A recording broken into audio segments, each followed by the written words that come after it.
안녕하세요. 한국 애니어그램 이야기TV 써니입니다. 수용적이고 포용적인 모습으로 늘 주변에 편안함과 안정감을 주는 평화로움의 소유자 9번 이형의 이야기입니다.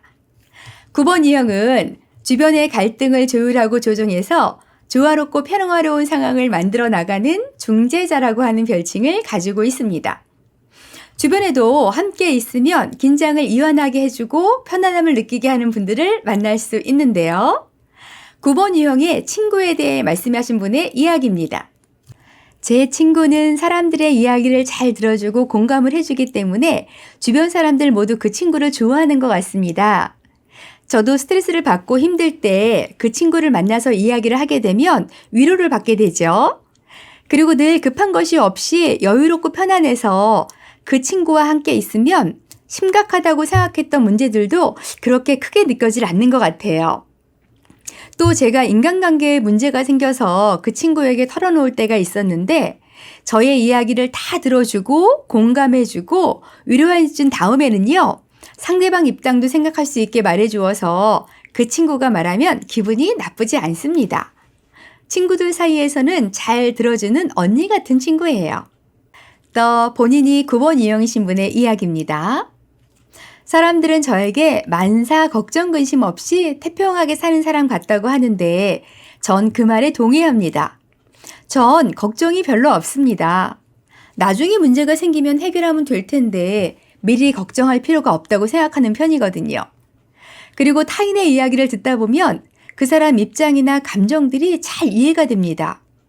그래서 그런지 사람들은 저와 대화를 하고 나면 편하고 위로가 되었다는 말을 많이 하는 것 같아요.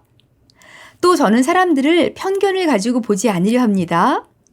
예전에 많은 친구들이 유독 싫어하는 친구가 있었는데 그 친구 이야기를 들어보니까 또 그 입장과 상황이 이해가 되더라고요. 그래서 다른 친구들에게 그 친구의 입장을 대변해서 이야기해서 화해를 시킨 적도 있었습니다. 그리고 저는 하기 싫거나 힘들고 어려운 상황이 와도 꾸준하게 오랫동안 인내심을 가지고 하는 편입니다. 조급하게 생각하거나 포기하지 않고 묵묵하게 하는 편이죠. 그래서 작은 일에 일희일비하지 않고 무던함과 꾸준함으로 인내할 때 저는 제 마음이 더 평화로워진다고 믿습니다.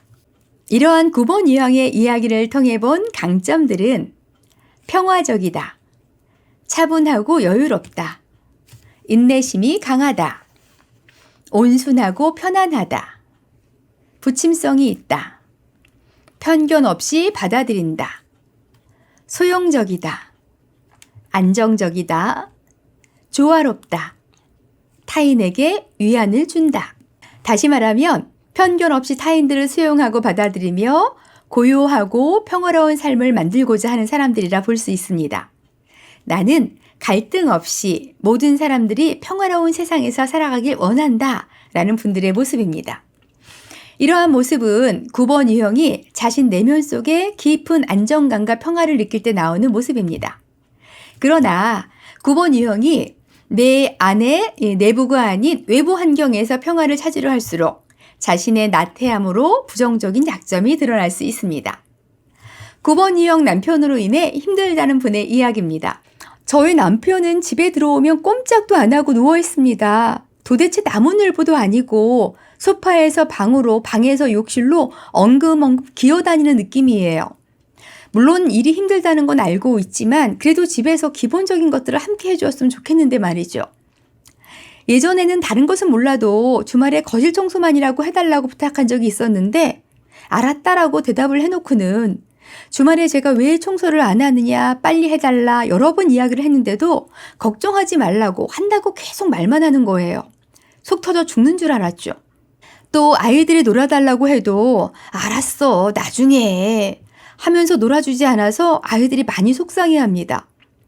그래서 제가 한 번이라도 아이들과 놀아주라고 잔소리를 했더니 알았다고 하고는 자기는 겨울잠을 자는 곰 역할을 하더라고요.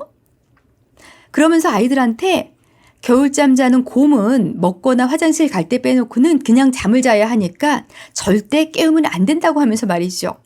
참 어이가 없죠. 그리고 어떤 일에 고집을 한번 부리기 시작하면 절대 꺾을 수가 없어요. 분명 제 생각이 맞다는 걸 알고도 옹고집을 부리는 것 같아요. 이렇게 만사 귀찮아하고 집안일에 무관심하고 무기력한 남편을 어떻게 해야 할까요? 하는 분의 이야기였습니다. 또 본인이 9번 유형이신 분의 이야기입니다. 전 갈등 사항이 너무너무 싫습니다. 그래서 사람들이 싸우거나 불편한 상황이 생기면 피하고 싶기만 하죠. 그래서 웬만하면 그런 상황들을 만들지 않기 위해서 저는 의견을 잘 내지 않고 가만히 있습니다. 그리고 어떤 일을 결정하는 것도 너무 어려워서 망설일 때가 많은데 차라리 누가 결정하는 대로 따라가는 것이 가장 편한 것 같습니다. 또 주변 사람들에게 그냥 맞추어주는 경우가 많아서 제가 직접 친구나 지인들에게 만나자고 전화를 하지 않지만 상대가 만나자고 하면 다 거절하지 않고 그냥 만나죠. 그러다 보니 스트레스를 받으면 멍해지면서 중요한 약속이 있어도 그걸 다 잊어버리고 친구의 약속을 잡다 보니 이중 약속을 한 적도 굉장히 많았던 것 같아요. 그래서 전 그냥 갈등 없이 물 흐르는 대로 사는 것이 좋기 때문에 웬만하면 제 주장을 하지 않지만 가끔은 상대방이 강압적으로 나오면 완고해지고 그 사람 말을 절대로 듣지 않을 때가 있어요. 예전에 부모님께서 저한테 고래심질보다 질긴 고집을 가지고 있었다라고 하는 말을 들었는데 그 말이 맞죠. 이러한 사례를 통해 9번 유형이 스트레스와 불안정한 상태가 되면 자신의 평화를 지키기 위해서는 갈등을 회피하고 무관심으로 일관하면서 움직이지 않을 수 있습니다. 나의 행동이 더 많은 갈등을 야기시킬 수 있으니 나는 그냥 아무것도 하지 않으려는 게으름이 드러나면서 약점들이 점점 커지게 되는 것입니다. 이를 정리하면 게으르다, 갈등을 회피한다, 무관심하다, 옹고집을 부린다, 건망증, 쉽게 잊는다, 수동적으로 행동한다, 완고하다, 무기력하다, 결정이 어렵다, 무감각하다 라는 약점들이 표현되는 것을 볼 수 있습니다. 이렇게 9번 유형이 편안하고 안정적이고 건강한 상태에 있을 때는 자신의 본질 속에서 나오는 안정감과 평화로움을 타인에게까지 전달하게 되지만 갈등이 생기거나 문제가 발생해서 연결이 끊어져서 혼자 될까 봐 하는 두려움으로 세상에 관여하지 않고 아무것도 하지 않으려고 하면서 진정한 삶의 가치를 잃어버리게 되면 게으름이라고 하는 약점에 사로잡히게 될 수 있습니다. 9번 유형들이 세상 속에서 평화로움의 가치를 적극적으로 전달하고 실천할 수 있도록 여러분과 저도 함께 응원하겠습니다. 좋아요, 구독과 알림 설정 꼭 부탁드립니다. 감사합니다. 또 만나요.